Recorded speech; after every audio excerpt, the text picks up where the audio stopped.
Naglilipar ang mga bote, pati na nga mesa. Ganito ang nangyari sa Barangay Tatulon, Quezon City, matapos ang selebrasyon ng piyesta sa lugar.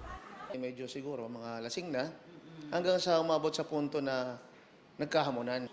Makikita sa kuha ng CCTV ng barangay ang sinasabing pinagmula ng away, ang pagwisik ng tubig ng isang grupo sa isa pang grupo ng mga kalalakihan, nagkasagutan, naghamunan hanggang mauwi sa gulo.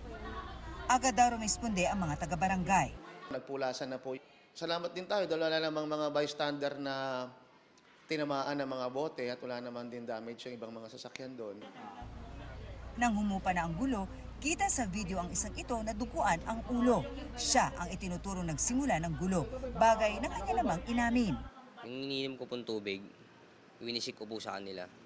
Kasi sabi po ng mga kasama ko, kakilala rin daw po yung tropa daw. Bakit?